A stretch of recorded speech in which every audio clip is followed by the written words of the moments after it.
अस्सलाम वालेकुम and welcome to vision point. मैं हूं आपके साथ आपकी होस्ट डॉक्टर सदरा सदोज़ई।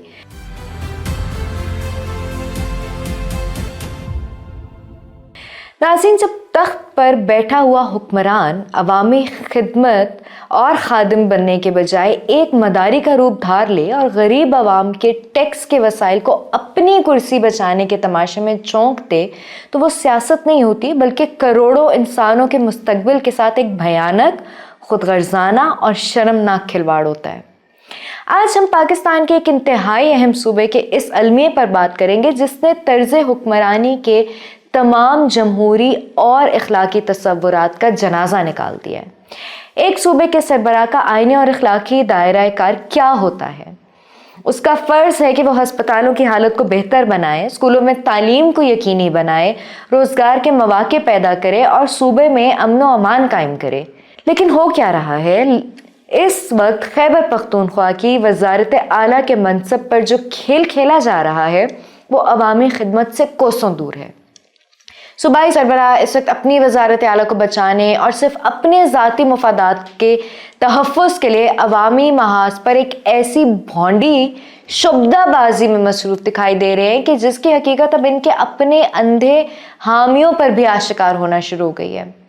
उन्होंने अपने ओहदे पर बरकरार रहने के लिए एक बाकायदा तमाशाई खेल शुरू कर रखा है और उसका मकसद क्या है? उसका मकसद सिर्फ ये है कि अवाम या अपनी ही पार्टी के नज़रियाती मुफाद में कुछ करना नहीं है, बल्कि सिर्फ और सिर्फ अपनी नौकरी और अपनी ज़ाती पोजीशन की ज़मानत लेनी है।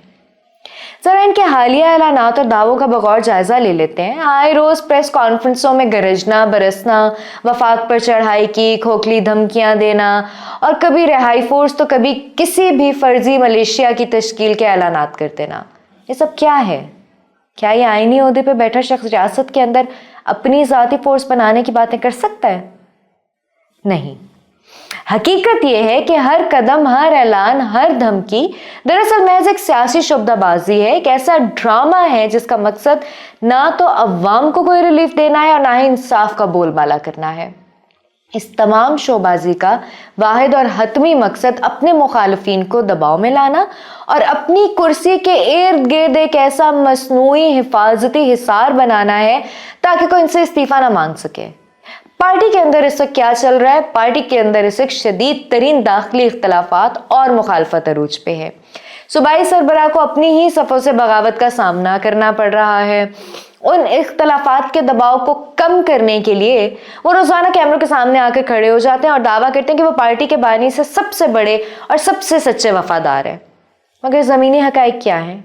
और इनके पस पर्दा इक़दामात ये चीख चीख कर बता रहे हैं कि इस नाम नहाद वफादारी का मरकज़ सिर्फ और सिर्फ खुद उनकी अपनी ज़ात है और इनकी वज़ारत आला की कुर्सी और उस कुर्सी की बका है। सच तो ये है कि इनके इर्द गिर्द मौजूद हर मुशीर, हर वज़ीर, हर हवारी, हर इंसान सिर्फ और सिर्फ अपने मुफाद की जंग लड़ रहा है और इस शोबदेबाजी में ना तो कोई हकीकी मकसद शामिल है, ना कोई नज़रियाती सदाकत है, ना ही कोई मुखलिसाना नीयत है। नाज़रीन, सबको मालूम है कि जिस दिन इक़्तिदार का सूरज गरूब हो गया ये सारे दावे रेत की दीवार साबित होंगे और अवाम के सामने ये सूरत हाल अब महज तंज, तनकीद, तमस्खुर की मोहताज बनकर रह गई है। खैबर पख्तूनख्वा का आम शहरी दहशतगर्दी, महंगाई, बेरोजगारी की चक्की में पिस रहा है। सड़कें टूटी हुई हैं, इंतजामी ढांचा मुकम्मल मफलूज, लेकिन सूबे के वसाइल, सरकारी गाड़ियां और मशीनरी इस सियासी ड्रामे की भेंट चढ़ाई जा रही है। एक ऐसा वजीर आला जो अपनी बका के लिए अवामी वसाइल और रियासत की साख को बेदर्दी से इस्तेमाल करे, वो न सिर्फ अपने आईनी हल्फ और ओहदे के तकाज़ों की सरीहन खिलाफ वर्जी कर रहा होता है, बल्कि वो पूरे सियासी और जमहूरी निज़ाम की संजीदगी पर एक बहुत बड़ा सवालिया निशान लगा देता है। ये तमाशा ज़्यादा देर तक नहीं चल सकता। जब ज़ाती अना और कुर्सी की हवस अवामी खिदमत पर हावी हो जाएगी तो तारीख़ ऐसे मदारियों को कभी कभी माफ़ नहीं करती और वो वक्त दूर नहीं जब ये सियासी शब्दाबाजी अपने ही बोझ तले दबकर दम तोड़ देगी और अवाम इनसे पाई पाई और एक एक झूठे दावे का हिसाब मांगने लग जाएंगे। अपना बहुत ख्याल रखिएगा, हमें दुआओं में याद रखिएगा और अपनी राय से आगाह कीजिएगा। शुक्रिया।